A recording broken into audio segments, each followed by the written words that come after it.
podcast today, we have somebody who I recently met, probably within like the last 3 months, but he is completely outstanding and just makes the world a better place. So I'm so excited to introduce you to my very lovely colleague, Dale Turnbull, who Thank you, does Lenora. many wonderful things. Although he is English, he is in Canada. Hi, Dale. I am indeed recently moved. I'm now about to experience a Canadian winter, so we'll see how I survive. But yes, thank you for allowing me to be on. It's great to be here. It's great to have you, and your Canadian winter bundle up is all I can say. Just bundle up. Layers, layers. Very much so. So before we jump into the many questions that I have for you, do you want to share a little bit about what you do with people and how you help people?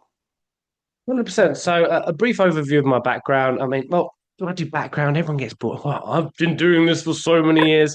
Ultimately, I work to help people think differently about their business. I think outside the box. I use lots of different ways of working. But the way I sort of fell into the whole corporate sphere was I got into learning and development within recruitment. And I taught people I've been teaching recruitment for the last 12 years. But one of the challenges I've always found is how do you get people to do stuff? Right? Because I mean, people are great, some are motivated, some aren't. But sometimes it's about, okay, how can we get them to acquire the skill? And I used to get more and more frustrated because I'm like, I can tell them something once and they just don't do it. I tell them twice, they just don't do it. So I Really? almost went into a rabbit hole to try and understand how people think, how people communicate. Ultimately, can I get a map of what's going on inside their brain so that if I do talk to them, I can actually talk to them in a way that lands better for them? From a training perspective, it increases their knowledge and skill acquisition, but also there's a high chance of them actually doing what I want them to do because we can blame people for not doing what we want them to do, or we can take responsibility for how we can communicate and tailor ourselves to individuals to increase the success or decide maybe it's not worth working together. So that's sort of where I came from because I want to get the best impact out of people and really help people become successful. I absolutely love that. And you and I have that in common. Yes, helping people become successful, but how to get them to do something in the best and the most effective way possible rather than just the surface level of, oh, well, I told them to do something and they didn't do it. That follow through. And I think that's where sometimes, even in the coaching industry or in the therapy industry, that can get kind of glazed over because people are missing this piece that you and I know quite a bit about. But I love the approach that you have because your approach very specifically is in metaphors. Yeah, so I work. So I'm going to talk about just leadership coaching for a moment. So if I was to tell you, okay, how are you a good leader? Mhm. You might maybe tell me about, I don't know, this profiles or different things like that. But leadership for me, it really varies depending on context. Now, for those of you who know recruitment, it's got quite a high turnover. And when I was training and developing people, I was also managing people. Now, I'm quite a nice guy. I'm a quite friendly guy. I like to make people happy. I'm one of those people. And I had to fire a lot of people. Now, Yeah. because of I was told to, they didn't hit your target, stuff like that. It was a lot ruthless. UK recruitment industry is pretty intense. And for me, I had to change and adapt my leadership in that context for that conversation. Yeah. Sometimes we need to be leading from the front. We need to be making steps forward and taking steps forward so that people can actually follow us. But one of the problems with being a very upfront leader who really leads the way is nobody else can lead the way. So you're stuck doing everything. So I create a bit of a methodology to one, give leaders in business essentially like a snapshot of what type of leader they are in general, but also see, okay, well, how can I enhance my leadership in very specific contexts and how can I enhance my skills in that area? Because I truly believe that the flexibility that we have as leaders, as managers within business is the key to success. Because if we can adapt to the context we're in and with the people we're in, we can create the most impact within our business and organization. Totally. I love that. How did you come into this, or very specifically, how did you did you create your own methodology perhaps? As in, So, this is what I noticed for myself. so, when I was in recruitment, about 4 years into developing people, as I say, I was getting really frustrated about, okay, how do I improve what I did? So I did the whole Myers-Briggs personality profiling. But as opposed to looking at the label, a person is an INFP, an ENFJ, or whatever, I looked at, okay, what are the dichotomies of the way they think? And then how can I tailor? So if somebody's a lot more logical, I give them logical information. If they're a lot more intuitive, so to speak, I get them to do a brainstorm. So how do I develop myself? Now, from there, I fell into neurolinguistic programming, which was really a way of understanding the different filters we have within ourselves as humans. We can do introvert, extrovert, but we can talk about people who think more about the future, people who think more about the past, people who are more in the present moment. And by understanding these structures, we can increase the impact we make. Now, through this journey, I learned something called metaphors of movement, which talks about the sort of structures. I mean, some of you probably have experienced. In my business, I'm just hitting my head against a brick wall. Right, I'm just hitting my head against a brick wall. Oh yeah. Now, it sounds like a pretty standard phrase, right? You've heard that before, right, Hmm. Lenora? Yeah, absolutely.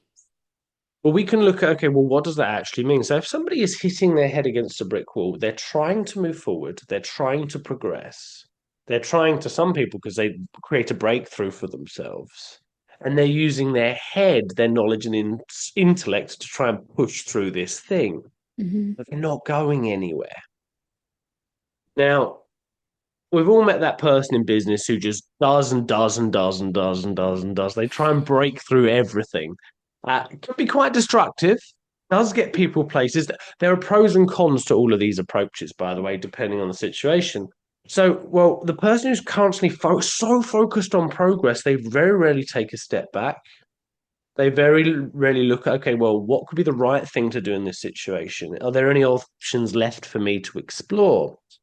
And it gave me a really interesting way of unpacking language in a more tailored way so we can help people who are business owners who feel stuck. They feel like they can't move forward. They feel like they can't progress. They feel like something or someone's holding them back. All of these things, we can help unpack that so we can create shifts in these problems and challenges at quite a deep level. Um, and for the leadership side of things, the reason why I sort of took some of that work and developed it more specifically into leadership was because I think it's very difficult to know what being a good leader is because for me, it changes with every conversation, it changes with every interaction. You teaching, I know, your annual meeting where you're up on stage and you're giving like the vision and mission and whatever, that is a very different skill to leading people forward in the day to day, to taking a bit of a backseat and guiding people to find their own way, to exploring different options and possibilities. They are all different brands and flavors of leadership. And it's about when do they work? When are they useful? When are they problematic? And how can you get a bit of a roadmap to know, okay, I struggle with being right. I struggle with being the leader who makes the right decision. People who struggle with that, normally everybody else makes the right decisions for them. And therefore, they feel like they have to do what everybody else wants. And it doesn't necessarily work. Yeah, So it's how what skills do I need to develop to lead in that way in that situation? Because that just creates more powerful leaders who can then create more powerful leaders. definitely. I love that. And especially when you said there's different brands and flavors. That's a really Exactly. unique twist too. Yeah. When did you first realize that metaphors weren't just language, but they were actually a mirror of how somebody thinks and what's going on for them? So yeah, my eyes were opened when I started learning this metaphors of movement process, and I'd always sort of had a bit of an idea of it. I'll give you a bit of a side bit of context. So business, we think about our business, right? Now, some people normally smaller or like individual entrepreneurs, they might think of my business as my baby. Mm. Probably heard that. My Oh yeah. business is my baby, which is Yeah. it's cute, it's precious. I love my business, I love my baby. But if we think about babies, right? They normally make a lot of noise. They need a lot of attention, and they just they rule our lives. Good point. They also take a very long time to grow up. Yeah. So if you're to think if your business is your baby, that could actually be quite problematic. I've got nothing against it. Now, what do you think? If I'm to give you feedback about your business, if your business is a Hmm. baby, you might get quite protective, right? Yeah. Now, some people have a growing business. Some people have a business where they go from A to B. A lot of the side, like mid-sized corporate, a lot of the time from clients I've worked with, Their business is like a boat. It's like they're on a ship. They're going on a Yeah. voyage. They're going on a destination. Now, you need to get the right people on board, onboarding, offboarding, if we think from a HR A perspective, good right? point, too. Yeah. But there's also a hierarchy within a ship.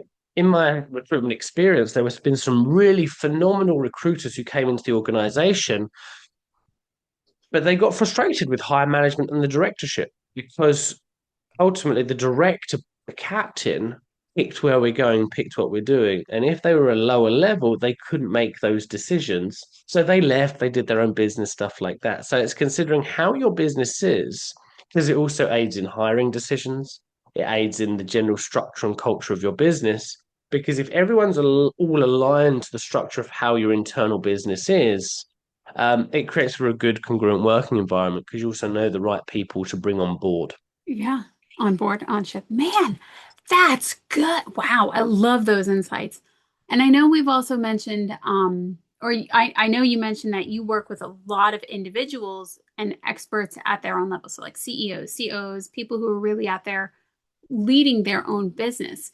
Do you ever notice if there's a pattern or metaphor that happens to show up that keeps people stuck? Is there something that you really have seen a theme or anything like that? Well, I would say every business will have different problems and depending on context. So I'll give you a few different filters that are coming to mind. So we've got either social implications, so dealing with people, or you've got Hmm. dealing with like systems and structures, like restructuring. If you think about what gets restructured, buildings normally get restructured. So you've got a whole Hmm. architect for. But I think for me, it depends on a lot of the time, organizations struggle because they're looking to maintain the structures that they had. I'll give you a really good example.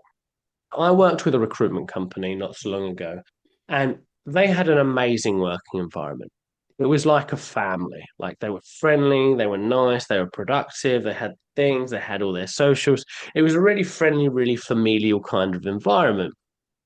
Now, what happens when somebody in your family does something wrong or not great? Yeah. You get a What little happens? upset with the family or You get a whomever it little is. upset. You get a little upset. You might get a bit annoyed, Yeah. but you don't kick them out of the family. Mm. It's just like, oh, you don't do that next time. All right. And they do it next time. So one of their struggles is they were looking to stay at scale. They were looking to get bigger, but the culture of their organization was too friendly.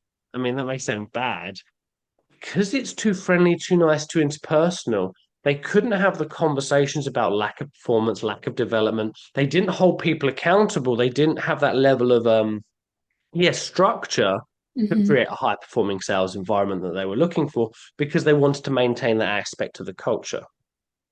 However, let's just imagine they hired tons of people who are really good and really skilled and who liked a friendly, fun, collaborative environment. That wouldn't necessarily be a problem. But when they were doing well, they went through a big hiring surge and they hired a lot of people who didn't have the skills, didn't have the ability, didn't have the capability. And then the company culture was they'll be, give them a bit longer, give them a bit longer. So I'd say the biggest challenges occur once you've got a system that works or a business that works, that transition, and that's why you have people in change management. The way I see change management is one, it's communicating the change, but Very much also it's so. okay. This is business culture A, and we're looking to get to business culture B. However, one of the main struggles is changing culture takes time. It takes effort, it takes energy, and these different things. So it's like, how do you slowly move those things? A lot of the time, certain businesses think in different ways. So if I'm just chatting too much, feel free to just Okay. interrupt. So some businesses are very forward thinking. Some businesses are very present thinking and some are more past thinking. Recruitment is a very much what's your sales today? What's your sales next week? What's your sales next month? What's your sales next quarter? It's very much in the moment. I'm always stressing about now. And I'm working with an organization where they had that. And now we're starting to shift their mindset is yes, it's what's now, but also where are we going? Company wasn't doing business development opportunities because business development is about developing future business. Hmm. But they were so focused on the really short-term wins, they weren't Yeah. developing the long-term goal. We looked at it and like in order to get a job or a role from a new client, on average, it takes about 5, 6 months Oh, wow. Okay. of contacting the person, knowing the person. I mean, some are shorter, but like Hmm. there's they might not be hiring for a bit. There's that massive delay. So it's almost like if we think of that delayed gratification, do I do the thing that I get really happy and excited about because I've got results now, but I've also got to do the work now for my 5 or 6 month self, and I've got to do that repeatedly because that creates the knock-on effect. And now we're in a place where the organization is a lot more stable, a lot more secure. Hmm. There's still work to do, but now we can start to look, okay, how can we start to upscale now that we've got the current sales success, but also we've got a pipeline for future conversions. That is wild. Now, if you find, or even if somebody's listening and they're thinking, I just keep going in circles, or I'm banging my head up against the wall, and or even like I'm completely overwhelmed, what does that mean metaphorically? Or what might that reveal Okay. how they're relating to the problem, even? Cool. So my invitation is a little bit of a fun exploration. Is that draw a picture of what that looks like just for yourself. So I'll go through a little bit. So going around in circles. So when I see that, I can see two main images in my mind. One person is on a hamster wheel. So what does that mean if they're on a hamster wheel? They're taking steps, putting the effort in, but they're not going anywhere because Hmm. the hamster wheel just keeps them in one place, right? Hmm. So when I've got someone like that, it's like Groundhog Day. It's like I'm going round and round in circles. It's like I'm taking steps constantly and I'm not moving forward. Okay, cool. Well, they're trying to move forward. They're trying to progress. Ultimately, they're using a certain mechanism. It doesn't work. Hmm. So, well, why don't you just take a step off that for a moment and maybe explore what's right, explore what's left, and just see what happens from there. So that's one example. Another example, some people might have like a racetrack, like a 400 meter or like Okay. a racetrack. So I'm just going round on circles, but I need to stay on track. Now, Mm. if it's a circular track, they're just going to go round and round in circles. Yeah. And they're technically on track. Now, depending on which way the track goes, they might be going the right way around, or they might be going the way that's not right, but they're still Yeah. going round and round in circles. So they actually need to go off track Hmm. because otherwise they're not going to go anywhere. Yeah. It's just quite interesting. Sometimes these structures can keep us really stuck, and it seems quite abstract, but it's actually really insightful. As okay, I need to do something different. Yeah. Yeah. Now, I know, so for our lovely listeners who don't know, I actually had the pleasure of meeting Dale in person most recently. And Mhm. while we sat down, there was a moment where I got teary-eyed. Does that happen a lot to the people that you work with, or sometimes metaphors come up and people get a little emotional about it? And what else is going on there?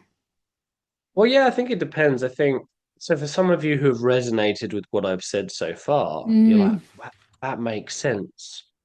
Now, a lot of the time, well, why I'm so passionate about the kind of work I do is sometimes it's just very hard to articulate and express and be understood and to understand ourselves and understand why we're actually stuck. I used to be asked all the time by my boss, "What's up, Dad? What's up?" And I'm like, "I just don't know. Uh, I just that's a don't have the big words to. one. Yeah, I just don't have the words to express it. And it's not because I'm lazy or I'm not self-aware. I mean, a little bit, but there's You an are not element. lazy and you're very self-aware, sir. I mean, to an extent, I'm getting better, getting better. I used to be a lot more blind. But yeah, so people just don't have the way of understanding these things. And ultimately, I'm just bringing a new light on something and to be seen, to be heard, to be understood, but also to explore something in a very different out the box style way. I'm not a big fan of like sequential questioning and stuff, just because I personally don't like it. So it's ultimately what's the problem? What's keeping the problem? And how can we explore the problem in a different way to yeah to get you closer to where you want to go. And the Yeah. other thing to consider, sometimes in life as well as in business, stuff gets worse before it gets better. And Mm. I'm cool. It might get to a stage where you realize through a session, if you were to work with me, that oh my God, I need to get rid of my staff. Now, if you like people or you're like you've got that thing, that's going to be really hard. Um, that's sometimes the decisions we make. It's not personal, and it's like this is some of the challenges. Sometimes we avoid the harder, more challenging decisions, and it's our ability to work through those. And it's like ultimately, if they're not doing the job they need to do, and I've worked with them a lot, and they're not willing to do it, there needs to be a cutoff because ultimately they're not getting what they want. They're suffering. They're not getting the progression opportunities or whatever. So it's probably best if we part ways, you know. Sometimes just being able to have that and talk through that can be really quite powerful.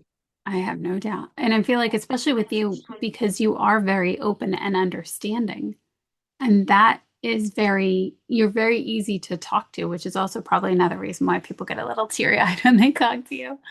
What do you do when somebody says, I don't know? Like, how do you respond with your clients who really are just like, uh, nothing's coming up there, or they're at that standstill and they don't know what to do. And they know they Okay, should know, but they don't know. well, for example, you say if they're at a standstill, that implies they're not taking steps. That is true. Yes. Interesting. So it depends on context. So I work for things outside the box. So I might draw an image of what that's like. As we talked about hitting my head against a brick wall, we can actually draw Hmm. these things out, as I suggested earlier. But for example, let's imagine someone was saying that it's like stuck, I don't know what to do. I'm like, yeah, that's right. You don't know what to do. Some of the best people don't know what to do, and there's nothing wrong with it, you know? I mean, Yeah. you can't do you I mean, if you don't know what to do, what you can do, I mean, you just sit there and wait for something to change. And they're like, well, that's not good enough. No, no, seriously, no, just wait, you know. We can wait around, we can do nothing. And you know, so sometimes I like to be a bit provocative because ultimately, if that person thinks that they can't change, if I agree with that, a lot of people start, well, no, I can change. No, no, no, no. You're here, you're happy, you're struggling, yeah, but just let's just not do anything. Well, how's it? I want to do something. Okay, cool. So you want to do something? What? Like, I mean, go skydiving, whatever. And we can throw these really random things out to get us thinking differently. Because in life, the reason why we stay stuck is because we get in repetitive patterns of behavior. So if I can draw a picture or I can have an interesting outside the box conversation with somebody, I'm stretching them outside their current thinking. Because Very much so. I'm not gonna prescribe a solution to your problem. I'm not gonna Yeah. do that, but I'm gonna help you get to a different solution so you can be like, okay, cool, okay, I think I know where I need to start. Because I love that. you might think you have the right solution, but you won't know until you start trying to do it. And you could start trying to do it. An example I use, so I set a goal for myself, not work wise, but health wise. I wanted to lose some weight. So I set a goal. I normally hate goal setting. Like, give me a 5, 10 year plan. Oh, nightmare. So I'm very good with shorter term goals. I'm getting better, you Gotcha. know, and learning to have longer term goals. And so I was putting on a bit of excess weight, and I'm like, I want to sort this out. So it was the 27th of December, and I'm like, screw it, I'm gonna do a half marathon. So I signed up, put the details in, and I trained and trained and trained. I mean, I did choke a little bit at the end. But I did it, and it was good. And when I did that, I felt so good. And then for a moment, I was like, but that's not actually what I wanted. And I saw a few of my friends in Prague, because I used to live in the Czech Republic. They every year they dress up as Spartans, you know, like it's like 300. And I'm like, that's what I want to do. So I called them up. I'm like, oh, opportunity presented itself. A game ring. Look, I want to do this, and I signed up, did the same thing. And so by setting a goal or a direction, I started to realize by doing different things, by mixing it up, I realized more and more what I wanted, more and more what I didn't want through taking steps and action.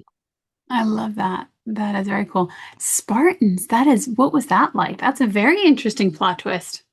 Well, it was really cool, actually. Well, it was cool and not cool. So I was also a scout leader when I was younger, and when I was in the Uh-huh. Czech Republic, I was part of like the Czech Scouts. So when I went, I actually before I went camping with the Scouts for like 10 days, there was like 300 Scouts in the field Oh, doing different stuff. cool. It was super cool. But like right near the end, everybody got food poisoning, so it spread pretty quick. I don't think it was food. There was something anyway. A bug Yeah. just went around like wildfire. It was Oh, crazy. goodness.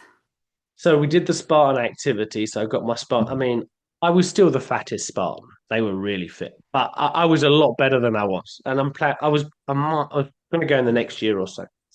So So we had activities in the morning like chin ups, press ups. So we did all that, and then we went to start to go out and socialize, and I just couldn't do it, and I just ended up like yeah, getting it out my system, so to speak. Yeah. So this whole cool social thing went to pot, but yeah, from a health perspective, it got a lot better. Aw. Well, that Yeah. sounds like a lot of fun. And I'm glad from a health perspective it got a lot better. That's always a good thing. Sorry about the food Indeed. poisoning situation. Oh goodness. Yeah, it was an interesting life experience. You know, Oh you my never goodness. see that coming, but you got to deal with it when it comes up, you know? Honestly, my goodness. Okay, so I just have a few more questions for you. Is there a metaphor that really stands out in your mind that was kind of like, wow, that was really unexpected. I didn't see that coming. So I did a very interesting exploration. So another consideration with this stuff, sometimes we hire service providers, we hire people that we want to work with. Some people present us with opportunities. And as business owners, it's important to think, okay, well, who do I work with? Why do I want to work with them? And there are certain pros and cons. For example, if I'm working with somebody, let's say I want someone to do my books or my finances or my taxes, I need them to be right. I need them to Oh be yeah, right relative to me because they're the tax people. They should have the right answers. If very I'm much so. telling if I'm telling the tax person all the right stuff to do, I mean, not necessarily great. So that works for me. But I need to have enough knowledge, and this is why being an entrepreneur is more challenging because you need to have enough knowledge to know a little bit about everything to know who actually is right, who has the right information, etc. Totally. So I was at a conference recently presenting and demonstrating my work. And this person came up to me. They were very excited, they're very driven, they're very enthusiastic about what I do, very complimentary, all this sort of stuff, but it just felt a bit intense. It Okay. felt like viscerally, sometimes when you get a gut feeling or you're like, there Mm-hmm. is something not right. Mm-hmm. And so I'm like, okay, let's draw a pretty picture of what this looks like. And ultimately, I drew this little picture, and it was like this person was going to bite me and eat me in two. It was like they were a giant and they were going to consume me. Like, Oh how my weird goodness. is that, right? That is weird. But it was just, but it allowed me to weigh up that relationship. So if I was to progress with that person, if I was to do business with that person, okay, it would be all consuming. I would be all consumed by it. They were quite an intense person. Yeah. So, and it would really change who I was being consumed by them. So it's Yeah. like it gave me real clarity on, okay, who am I hiring? Who am I not hiring? What position do I need them to be in? And like, is this business collaboration worth it? Because there are some good business collaborations, some bad business collaborations, but Yeah, is it for worth sure. the return? And that was just really not. So if I see that person again, I shall be very careful with how I work with them, just because, yeah, there's clearly something there that I want to be mindful of. And Yeah. sometimes we just don't know why, we just know. Yeah. Do you feel like being an entrepreneur has sharpened that intuition, has sharpened those skills, that awareness? Well, Or I being in think this is the metaphors? challenge. As I say, I mean, I'm going to be honest in my lack of self-awareness. I'm getting better, and the metaphor stuff I do help me become more aware Yeah. because just asking questions and stuff, I just really struggle with it. So Mm-hmm. I am becoming more aware, and I think, yeah, also being more future focused, as I mentioned. I'm very good at being in the present, but I'm starting to plan more and more further ahead because there's a really cool book, for those of you who like a good book called The Time Paradox. The Time Oh, Paradox. And it talks okay. about how we think about time and how we can actually learn to be better at different ways of thinking about time. When I was working in That's a good. recruitment, it was always here in the now, but now I'm Mm-hmm. starting to think, okay, I'm starting to get better at thinking about where I'm going. I'm going to say I'm about 6 months ahead of like all my organizationally bits and all my courses that I'm doing. I'm about 6 months ahead planning back. So if I, Okay. the guy that I learned from and worked with quite closely, he said, yeah, he's 18 months ahead. So anything he does today is for his 18-month self, which That's really cool. Because so he's especially got like the, oh, go ahead. no, no, go. Especially because I've looked into things like timeline therapy or timeline going back and forth, especially when you start to play with NLP, you understand time in a different way versus very concrete how we think of it. So thank you for that tip on the time paradox. That's fascinating. 18 months ahead. Yeah, just in the sense that where his business is, I mean, it took him a while to get there, but the fact is he's got businesses and associations, he's got lots of different stuff going on. But the actions he's doing today, he sees how they're benefiting 18 months' time. So his life is relatively easy because he's got not much stress because he's just doing the stuff that he's already Yeah, planned, already organized, already got done, and he knows what he's doing for 18 months. So the building blocks that are there. But that that's is a super cool. skill to develop, you know? Yeah, very much so. That is super cool. Dale, what is the best way for people to reach out to you if they would like to talk more with you or to hear more about the amazing work that you do? Cool. So yeah, if you would like to chat with me, have a conversation, find out if it'd be worthwhile us collaborating in any way, shape, or form, yeah, you can connect to me on LinkedIn. So that's Dale Turnbull, or you can email me at Dale at dttrainingandcoaching.com as well. Happy to have a Awesome. conversation to see how, yeah, things could work together, you know? Awesome. And we will have all those details in the show notes. It was an absolute pleasure spending time with you. Thank you for the insights and the perspectives and the metaphors. You are extraordinary. And I'm so glad that I got the opportunity to meet with you and spend time with you. So thank you Thank you so much for having me on. It's been my pleasure being here. very much so. To our listeners, thank you so much for spending time with us, and we will see you on the next episode.